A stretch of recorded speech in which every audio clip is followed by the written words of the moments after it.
Yes बेटा, please बेटे pay attention now. बस करो बेटा।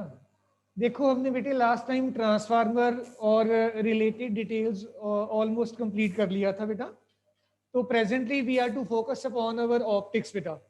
ऑप्टिक्स में हमने सारे का सारा जो हमारा बेसिक्स हैं और जो हमारे further more latest topics cover करने वाले हैं उनको रिवाइज भी करेंगे। लेकिन बेटे आज का जो हमारा पीरियड होगा, आई विल ट्राई कि मैं आपको बेटे जो बेसिक्स हैं हमारे इस केस में, इस चैप्टर के ऑप्टिक्स के जितने भी बेसिक्स हैं इनको कवर कर लें बेटा। और बेसिक्स में हमारे पास बेटे सबसे पहले रिफ्रैक्शन, रिफ्लेक्शन सीबीएसई ने इस बार स्ट्रक ऑफ कर दिया है आपके सिलेबस में से। रिफ्रैक्शन में, हाँ जी गुड़िया,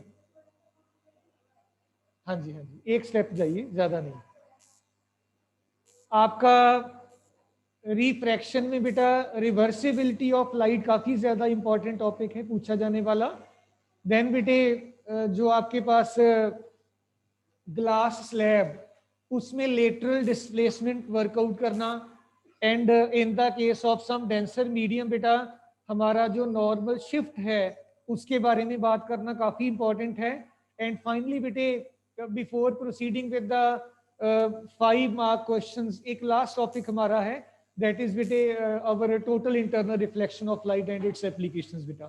तो ये 3-4 टॉपिक्स हैं छोटे छोटे, लेकिन इनको डिस्कस करना काफी ज्यादा जरूरी है बिकॉज बार बार रिपीटेडली पूछे जाते रहे हैं प्रीवियस ईयर्स में। So dear children, should I start with reversibility of light और सम अदर पॉइंट? बताइए आप जो कहोगे मैं वो करवा दूंगा, कोई दिक्कत नहीं है।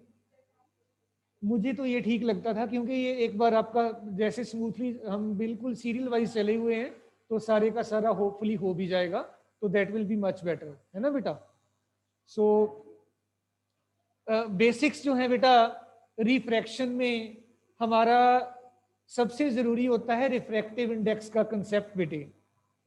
रिफ्रैक्टिव इंडेक्स के कंसेप्ट के रिगार्डिंग बेटे हमारा जो बेसिक डिफाइनिंग पार्ट है वो यही रहता है कि किसी भी मीडियम का जो रिफ्रैक्टिव इंडेक्स है इसको बेटे हम म्यू से डिनोट करेंगे, पहली बात तो ये है।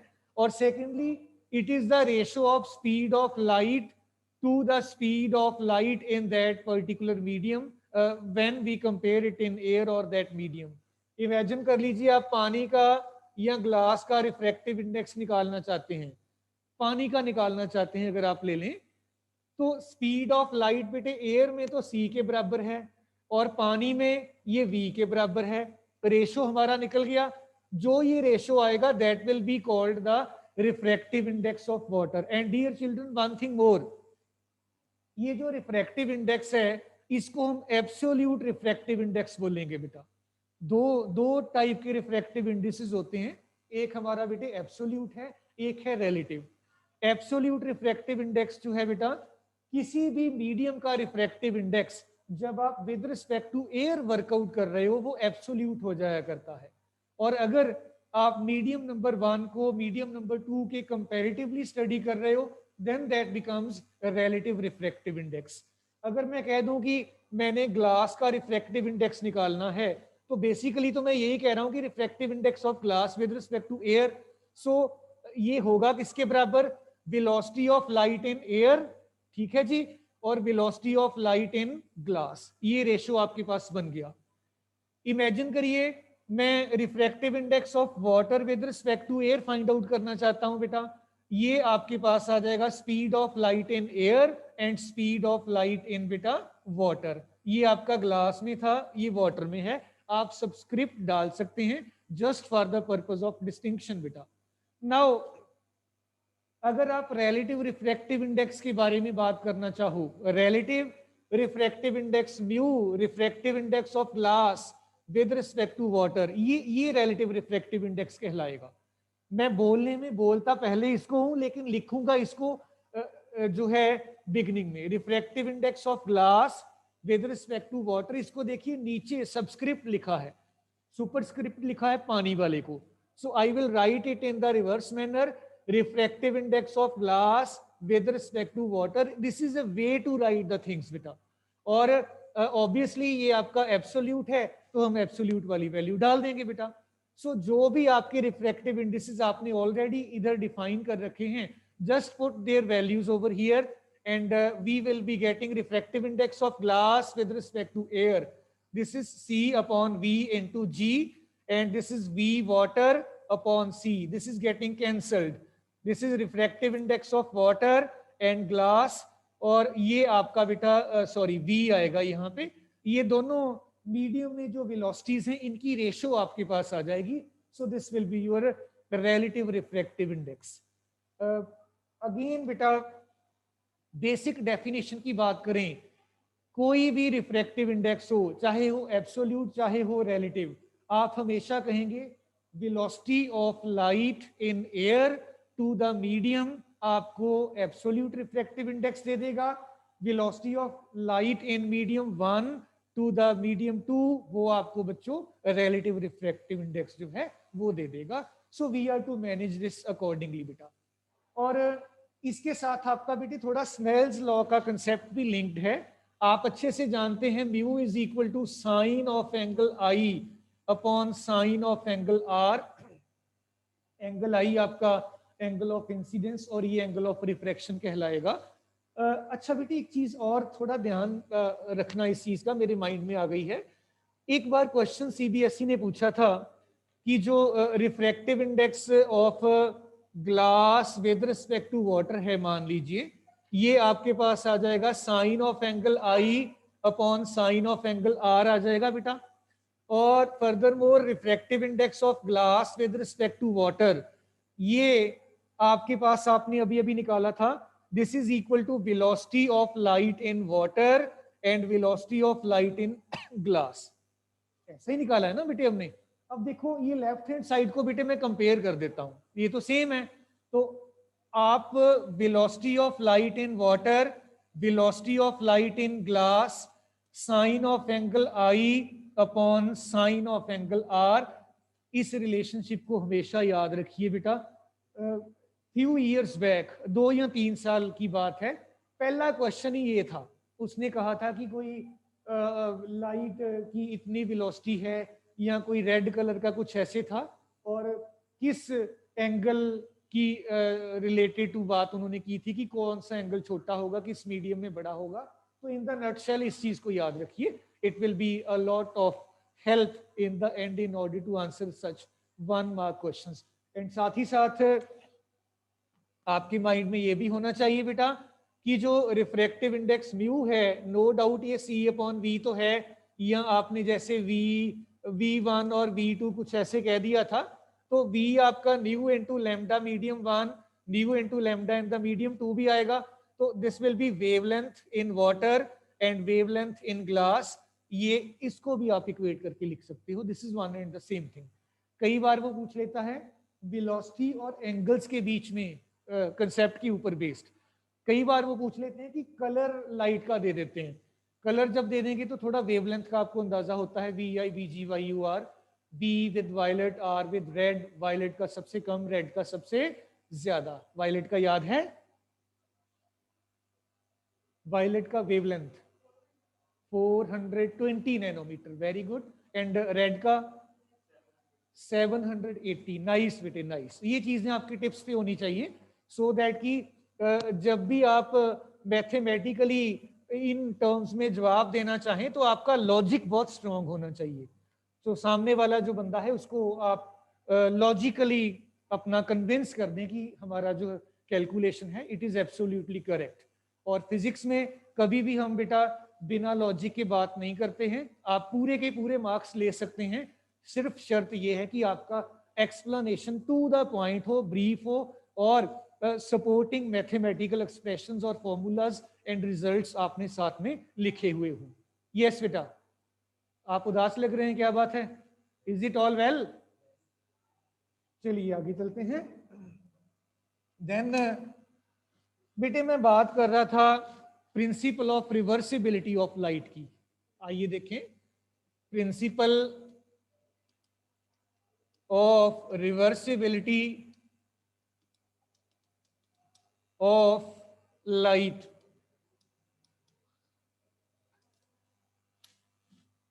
कुछ अशांत से लग रहे हैं आज आप, क्या बात है? All well? पढ़ाई ठीक चल रही है सबकी? हाँ जी फिजा। अच्छा वो खत्म हो गया पीरियड, अब रहने दो।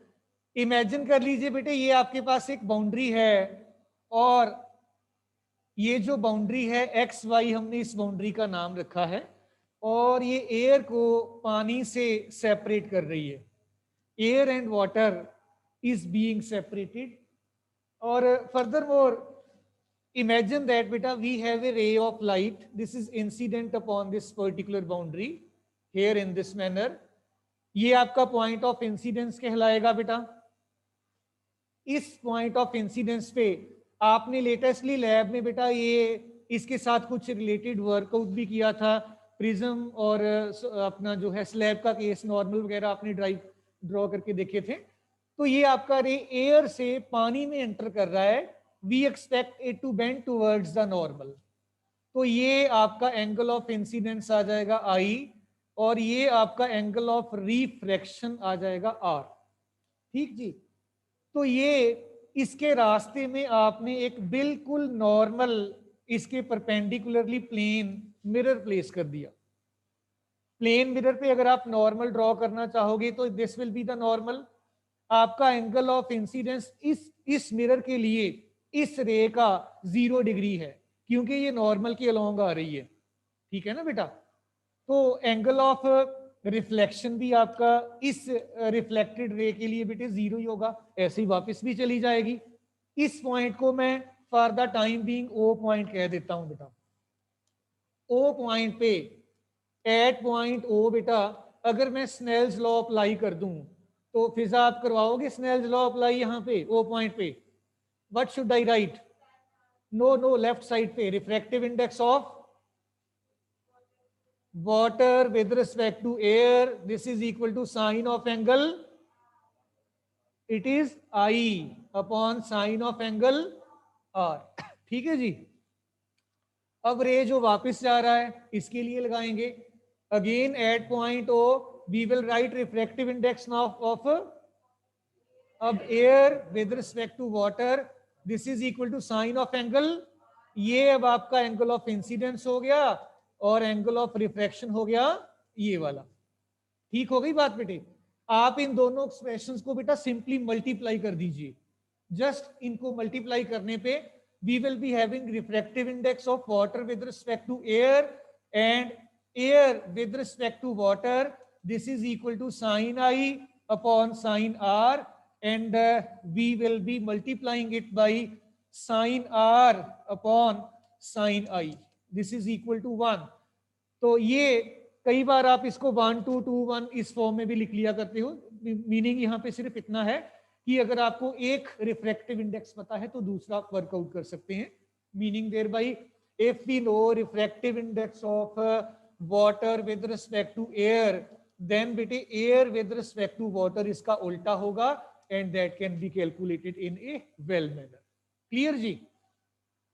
देन इसके बाद बेटे मेरे पास कंसेप्ट आ जाता है हमारा ग्लास स्लैब का।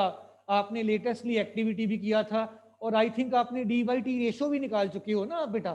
तो मैं उसी पे एक बार फिर से फोकस कर रहा हूँ कि डी बाई टी रेशो असल में है क्या, और डी क्या है, टी क्या है। और हमारा आपको याद होगा हमने कहा था कि D by T G constant आना चाहिए, और आपको एक बात और भी कही थी कि एंगल ऑफ इंसिडेंस को बदलना नहीं है, सारे केसेस में सेम रखना है। So let us see why it is so, और हम किस तरीके से इस रिजल्ट को वर्कआउट कर पाएंगे। लेट अस बेटा concentrate upon this fact rather, that is lateral deviation and d by t ratio or path in the medium of the glass slab बेटा।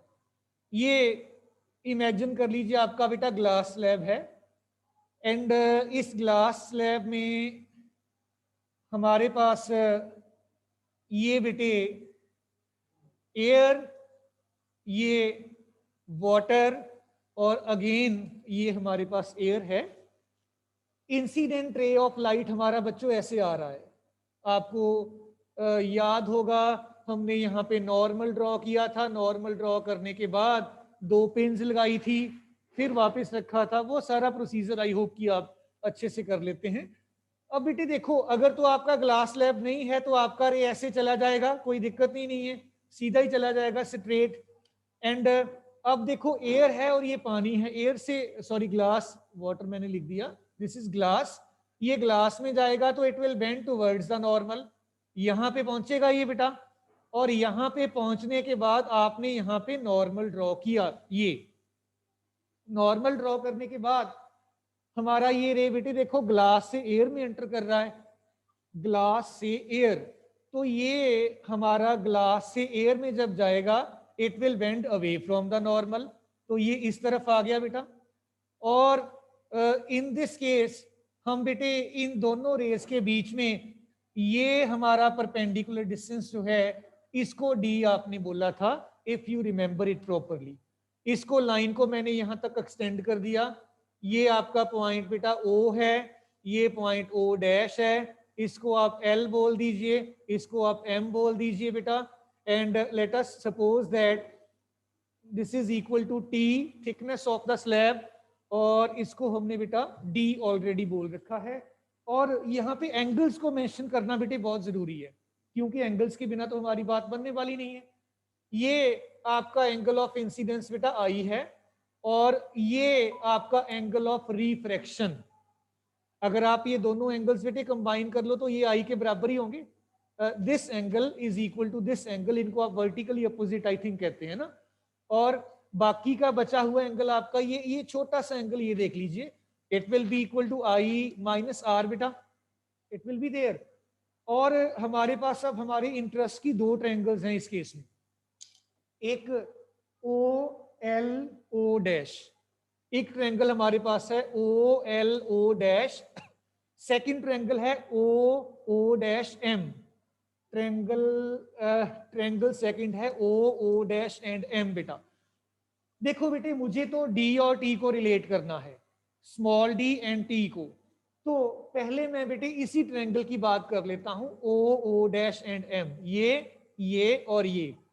इसमें this is the right angle, ये आपका normal है, perpendicular है, perpendicular over longest side, perpendicular मेरा बच्चों आ गया O dash M, longest side आ गया O O dash, this is equal to sine of angle, ये हमारा आई माइनस आर के बराबर है। और बेटे ओ डैश एम जो है ये हमारा O O dash into sine of I minus R है। ओ ओ डैश इसका हमें पता ही नहीं है कि ये किसके बराबर है, we have to work it out, क्योंकि अगर तो ये सीधा लाइन होता तो ये हमारा टी के बराबर था, अब ये आपका जो है हाइपोटेन्यूज है, टिल्टेड लाइन है, this is not known to us. तो ये डिपेंड करेगा कि अगर तो इसका रिफ्रैक्टिव इंडेक्स ग्लास का ज्यादा होगा तो ये ज्यादा बेंड कर जाएगा, कम होगा तो कम बेंड करेगा, accordingly we will have to manage the affairs. Now इस ट्रायंगल की बात कर लीजिए, ये वाला जो है O L and O dash, इसमें बेटे देखो मुझे अब बेसिक मेरा एम है ओ एंड ओ डैश को कैलकुलेट करना। इसको कैलकुलेट करने के लिए मैं बेटा इसको O L base upon O O dash, इसको बेटे कॉस ऑफ एंगल आर के बराबर कह दूं, ये बेस हो गया, ये लॉन्गेस्ट साइड हो गई, ये कोसाइन ऑफ एंगल आर, और हमें चाहिए ओ ओ डैश, ओ ओ डैश जो है O L upon cos R, 1 upon O L जो है आपका ये आपका टी के बराबर है, O O dash will be equal to T upon cos R. इस बेटे ओ ओ डैश की वैल्यू यहां सब्स्टिट्यूट कर दीजिए, ठीक है जी। ओ डैश एम, इसको बेटे मैं अब स्मॉल डी लिख देता हूं, this is equal to T, ये आ गया, और डिनोमिनेटर में आ गया जी cos R into sine of angle I minus R. D upon T ratio हमने निकाला था, D upon T this is equal to बेटा 1 by cos R into sine of angle I minus R, और 1 by cos are आपका सीकेंड are भी होता है, right. सो आप लिख पाओगे d by t is equal to sine of angle I minus r into sec r बेटा, आप इसको देख लीजिए रिलेशनशिप को, इसमें आई आपका जो है अगर आप बदलोगे तो ये डिफरेंस बदलेगा, तो आपका डी बाई टी रेशो भी चेंज हो जाएगा। इसीलिए एट दैट टाइम आपको कहा गया था कि आपने एंगल ऑफ इंसिडेंस को नहीं बदलना है, आप जिस मर्जी ओरिएंटेशन में अपना ग्लास स्लैब जो है ये प्लेस कर लीजिए। सो इन दिस मैनर बेटा आप अपना डी बाई टी रेशो निकाल सकते हो इस ग्लास स्लैब में और अपना पाथ इंडिकेट कर सकते हो। और मोर ओवर ये आपका इंसिडेंट रे, रिफ्रैक्टेड रे, ये इमर्जेंट रे, ये आपका angle of emergence E R आई, ये तो आपके पास चलो है ही है। हमेशा बच्चों याद रखो, कोई भी आपके पास डेंसर ट्रांसपेरेंट मीडियम का स्ट्रक्चर हो, जो इसके दो फेसेस पैरेलल होंगे, अगर पैरेलल होंगे तो इंसिडेंट रे और इमर्जेंट रे वो भी पैरेलल रहेगा। और अदरवाइज अगर ये पैरेलल नहीं है, for example best case is that of the lens, lens में बराबर पैरेलल नहीं होते हैं, तो वहां पे रेज आपकी कन्वर्ज या डाइवर्ज करती हैं, तो यहाँ पे ये पैरेलल जा रही हैं। So we are to take care of this fact बेटा। क्लियर बेटा? सो इस सारे के बाद बेटे मेरे पास कंसेप्ट है नॉर्मल शिफ्ट का। आपको याद होगा हम बहुत बार बात करते रहे हैं कि हमारे पास ही एक टेबल है, टेबल पे हमने एक न्यूज़पेपर रखा हुआ है, न्यूज़पेपर के ऊपर हमने एक ग्लास स्लैब प्लेस कर दिया, उसमें जो लेटर्स लिखे हुए हैं they appear to be raised one, थोड़ा ऊपर उठे हुए लगते हैं, अगर आप ऊपर से देखोगे तो वो कितना रेज्ड लगते हैं, वो कितना शिफ्ट हो जाते हैं, that is all related to your concept of normal shift बेटा। सो आइए इस कंसेप्ट की बात करके देखें, इसमें कोई बात है पूछने वाली तो आप पहले बता दीजिए। It's all clear? तो ये वैसे भी थोड़े टॉपिक्स आपके बेसिक हैं और आई थिंक आपने 10th में भी थोड़ा बहुत, आपको अगर मेरी क्लास में थे तो आपने किया होगा, नहीं तो आई कांट से। मैं 10th में ये करवा दिया करता हूँ बच्चों को, ताकि जब आगे जाएं तो वो आगे की सोचें, इसको छोड़ दें। देन आइए आगे चलें बेटा। We have the case of normal shift बेटा।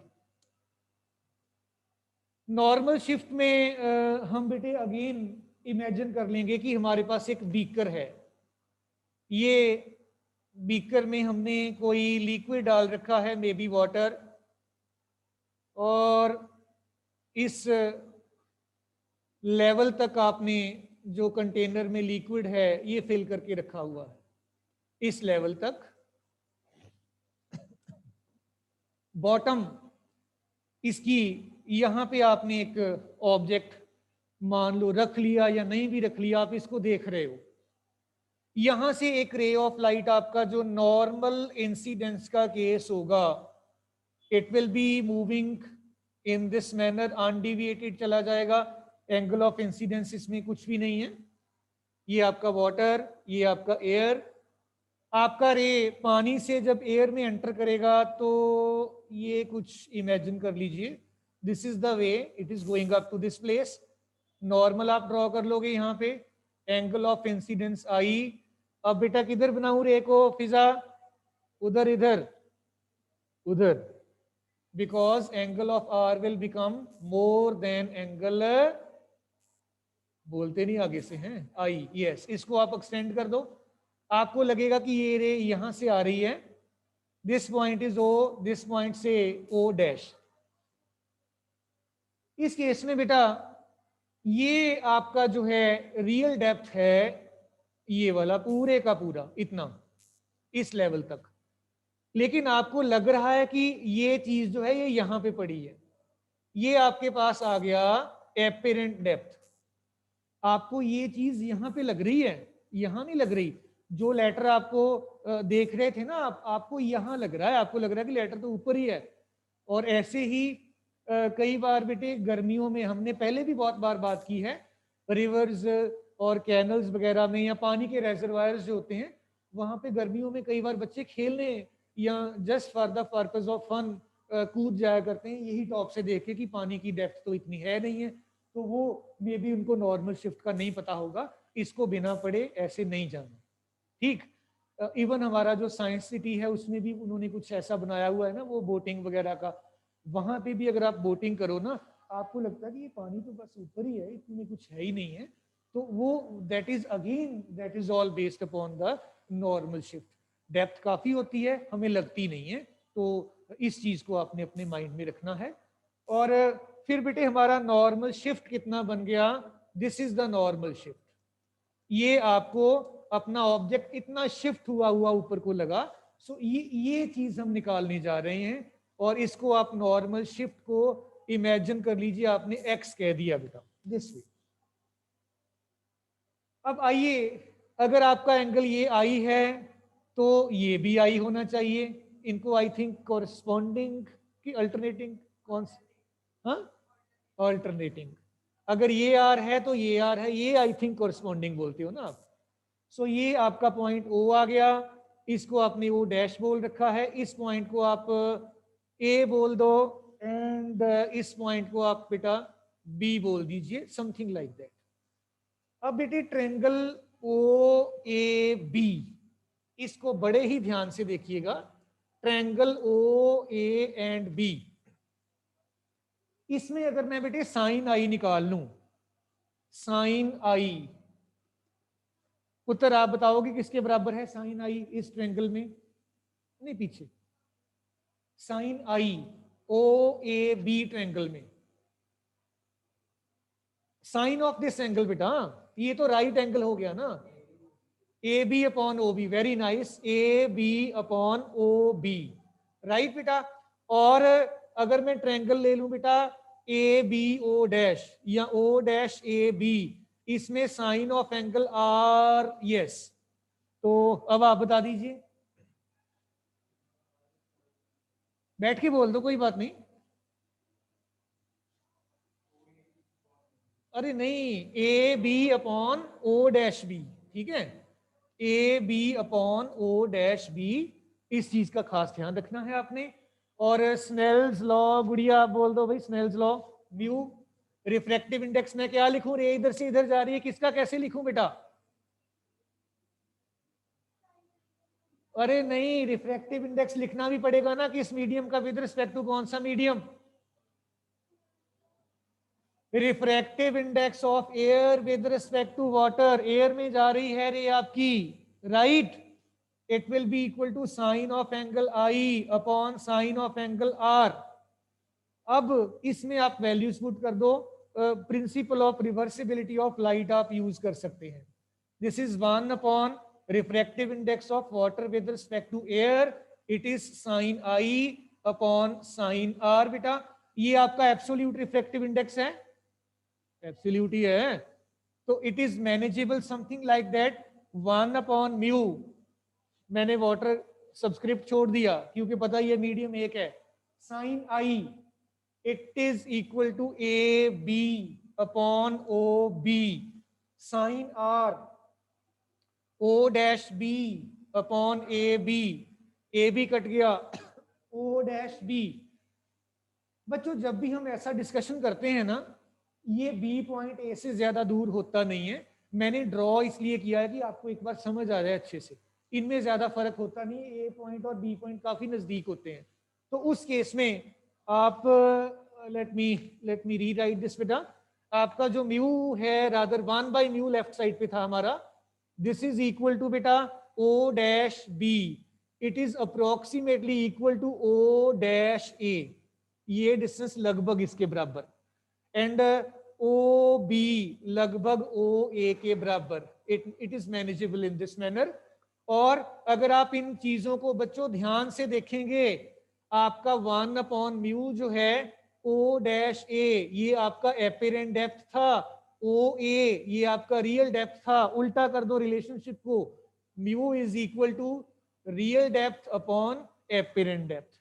और आपका पर्पस यहाँ पे म्यू निकालना नहीं था, लेकिन चलो लकीली हमें म्यू भी मिल गया यहाँ पे, that is rather welcoming step बेटा। और इसके बाद हम बेटे अपना नॉर्मल शिफ्ट वर्कआउट करने वाले हैं। नॉर्मल शिफ्ट हमारा बेटे एक्स के बराबर, ये देखिए ये रियल डेप्थ इतना, इसमें से एपिरेंट डेप्थ को माइनस कर दो, आपका नॉर्मल शिफ्ट आ जाएगा. So this is equal to real depth minus apparent depth. और आपने रियल डेप्थ कॉमन ले लिया यहां से, राइट? तो ये बन गया 1 minus apparent depth upon real depth बेटा. It is something like this. और देखिए आप इसको थोड़ा सा और रीअरेंज कर सकते हो रिलेशनशिप को बेटा.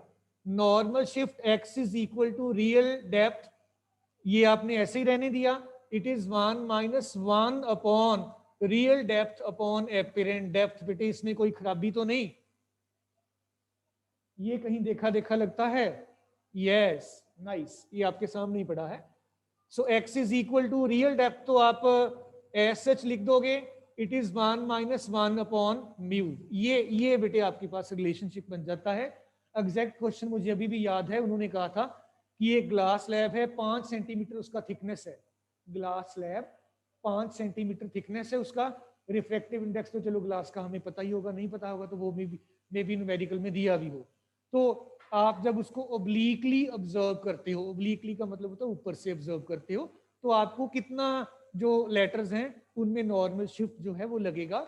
एक बार माइन्यूटली वर्कआउट करके देख लेते हैं. That will become easy in the end बेटा. सो ग्लास स्लैब का थिकनेस स्मॉल टी ये 5 centimetres. Refractive index mu 1.5. X निकाल के देखोगे अब आप अपने आप कि मैं ही सॉल्व करूं? देख लो बेटा. x is equal to your real depth and 1 minus 1 upon mu. x is equal to 5. 1 minus 1 upon 1 by 5. This is equal to 5. 1 minus 2 by 3. This is 5. 1 by 3. This is 1.3. Again 3. हाँ 5 by 3 फिर 1 point something आएगा. 1 point कितना बना? 6. Sorry 6 not 3. 1.6 के करीब आपका जो है ये नॉर्मल शिफ्ट आ जाएगा. सो ये किसी प्रीवियस ईयर्स में ये क्वेश्चन आपका जो है 2 नंबर में पूछा गया था, तो हमें थोड़ा एक्स्ट्रा केयरफुल रहना पड़ेगा. ठीक है जी. इसके बाद बेटे मेरे पास एक और छोटा सा टॉपिक है, that is total internal reflection. No doubt आपको आता है, आपको कोई दिक्कत नहीं है. इट इज जस्ट बेटा refreshing the things so that की we may be well prepared for the next topics coming ahead. तो कल हम बेटे कोशिश करेंगे कि जो हमारी वो रिफ्रैक्टिंग सरफेसेस हैं, ठीक है, 2-3 मैं करूँगा, एक आप करके देखना, फिर lens formula, lens maker formula वगैरह फटाफट करके, और then we will be shifting to our interference and diffraction, because वहां से आपका क्वेश्चन जो है मिस नहीं होना चाहिए, और वहां से क्वेश्चन डेफिनेटली आएगा. स्पेशली डाइफ्रैक्शन में तो क्वेश्चन ही एक बनता है इस बार. पोलराइजेशन उन्होंने वैसे ही कट कर दिया. पहले पोलराइजेशन और डाइफ्रैक्शन में थोड़ा लगता था कि उधर से ना आ जाए, अब पोलराइजेशन तो है ही नहीं है, तो diffraction at a single slit पक्का आना ही आना है आपका. तो वो हमने बहुत डिटेल में ध्यान से बार बार लिख के कर लेना है. तो इंटरफेरेंस भी छोड़ेंगे नहीं, वो भी करेंगे, but before that we are to take up this case बेटा. ये आपके पास एक बीकर, अगेन इस बीकर में, कंटेनर में आपने ये पानी इमेजिन किया. वंस अगेन ये आपका कोई ऑब्जेक्ट प्रेजेंट है. नॉर्मल इंसिडेंस का अगर केस हो तो ये रे आपका अनडिविएटेड चला जाया करता है. अगर आप इसको यहाँ पे फोकस करोगे तो ये denser to the rarer away from the normal चला जाएगा. आई और आर ऐसे बन जाएगा, और जब ये यहाँ पहुंचा ये आपका आई आ गया, ये नॉर्मल के अलोंग चला गया, आर आपका बन गया 90. इस केस की मैं बात कर रहा था. वो एंगल ऑफ इंसिडेंस जिसके लिए एंगल ऑफ रिफ्रैक्शन 90 डिग्री हो जाए, इस एंगल को आप क्रिटिकल एंगल सी बोला करते हो. इस पॉइंट पे अगर मैं स्नेल्स लॉ लगा दूं, refractive index of air with respect to water, this is equal to sine of angle I upon sine of angle R. Sine of angle आई आपका C, sine of angle R आपका 90. इसको आप लिख लोगे, उल्टा करके लिख लेंगे ना. ये आपका air with respect to water है, refractive index of water with respect to air लिखना हो तो ऐसे लिखेंगे. रिवर्सिबिलिटी ऑफ लाइट कर दिया ना हमने. And here we have sine C बेटा, और ये सिंपली म्यू है आपका. So 1/μ is equal to sine C, या mu is equal to 1/sin C. ये आपका बेटा कंडीशन है टोटल इंटरनल रिफ्लेक्शन के लिए. एक और इंपॉर्टेंट कंडीशन है कि जब भी आपका ऑब्जेक्ट हमेशा डेंसर मीडियम में होगा तभी आपका टोटल इंटरनल रिफ्लेक्शन होगा, अदरवाइज नहीं. और दूसरी बात, एंगल ऑफ इंसिडेंस जो है that should be more than the angle of refraction बेटा. सो इन दिस मैनर बेटे हम इस चीज को देख सकते हैं, डिस्कस कर सकते हैं. और अगर इमेजिन कर लीजिए ये एंगल आपका जो है एंगल ऑफ इंसिडेंस से बड़ा हो जाता है, देन व्हाट विल हैपन, इस एंगल के बराबर का एंगल बनाकर ये रे जो है रिफ्लेक्ट होकर वापस उसी मीडियम में आ जाएगी. डायमंड का एक्स्ट्रा ऑर्डिनरीली शाइन करना, और आपका जो है समर में स्पेशली डेजर्ट एरिया में ऑप्टिकल मिराज. देन बेटे ऑप्टिकल फाइबर का आजकल बड़ा है, ऑप्टिकल फाइबर अगेन इसी एप्लीकेशन पे बेस्ड है. और कई बार विंटर में आपको बेटा जो है वो यहाँ पे तो हमारे अवेलेबल नहीं होता, फॉरेन कंट्रीज में जो पोल्स के पास पास हैं वहाँ पे इन्वर्टेड इमेज जो है शिप वगैरह का स्काई में दिखता है.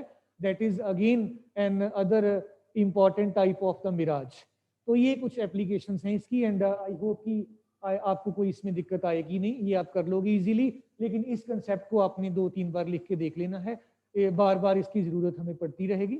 और स्पेशली डायमंड का जो एक्स्ट्रा ऑर्डिनरीली शाइन करना, टेस्ट ट्यूब में पानी के बबल का शाइन कर जाना, सॉरी एयर के बबल का शाइन कर जाना, विंटर में सुपीरियर मिराज, समर में इंफीरियर मिराज, और optical fibre communication. These all are applications of this beta. So thank you all beta. So we will be proceeding with our discussion next time beta as such. So thank you all once again. Have a